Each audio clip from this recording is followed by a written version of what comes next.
Welcome back. All right, let's talk about life in the Triassic, shall we?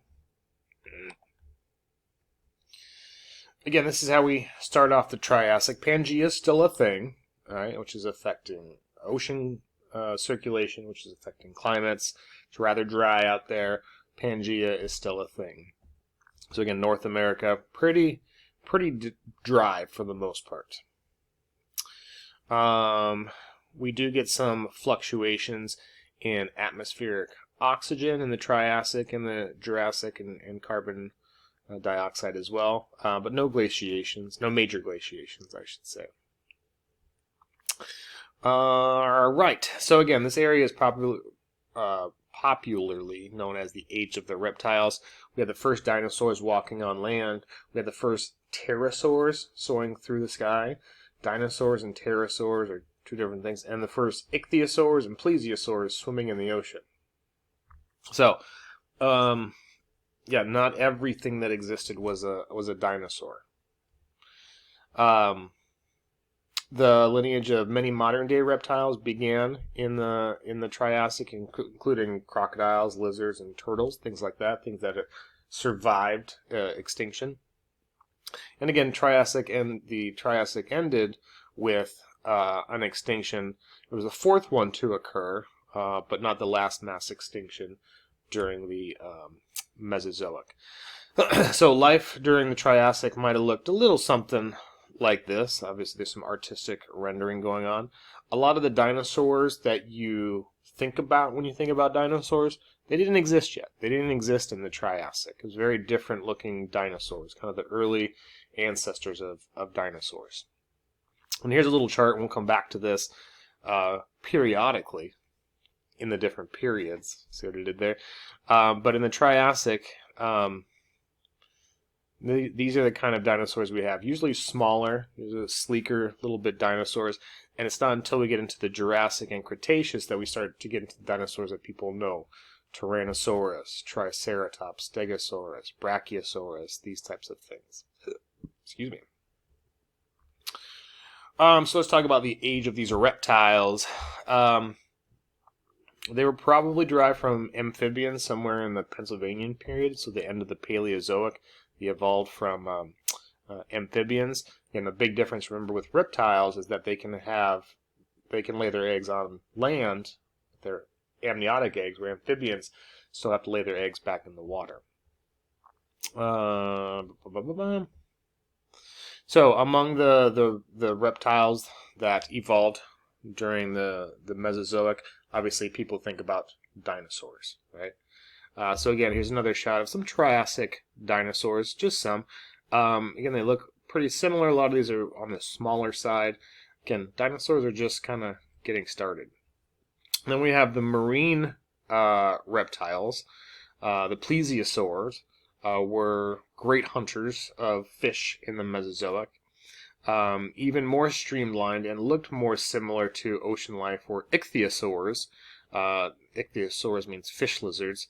They're remarkably fish-like in appearance, but they actually look more like dolphins, in my opinion.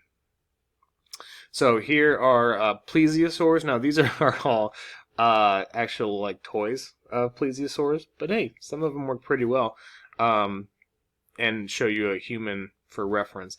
And these are ichthyosaurs. All right, these are ichthyosaurs. Here's humans for reference. Now these don't, breathe in the water. They don't have gills. They're still reptiles, so they still need to breathe air. Same with plesiosaurs. And then we have the pterosaurs. These were the flying reptiles. Things like pterodactyls. Those weren't dinosaurs. They're called pterosaurs. They also started in the Triassic. They're more widespread in the Jurassic and the Cretaceous. But they all have some sort of common ancestor, dinosaurs and pterosaurs. But they are different things. So here's a few different renditions of pterosaurs. There's a pterodactylus. Here's the pterodon. Here's the Quetzalcoatlus. This one's a big one. So these are all examples of pterosaurs. And then again, as we end the Triassic, Right. I'm not going to get too much into all the different varieties of life. What's going on with the amphibians? What's going on? It's more so when they get established and what's going on, because sometimes they go away. So, for instance, in the Triassic-Jurassic extinction, about 80% loss of life occurred. It was thought that maybe volcanic eruptions had something to do with it, but it didn't take as much time as some of the other. No, actually, it did. I think this one took the longest. Yeah, this was a span over 18 million years. You'll have to excuse me. So compared to the other extinctions, the Triassic-Jurassic extinction took 18 million years, which is longer, but it's still 18 million years, right? These things don't happen in an instant. It wasn't anything too magnificent. It wasn't the great dying of the Paleozoic, that's for sure. Certain groups of cephalopods began dying out.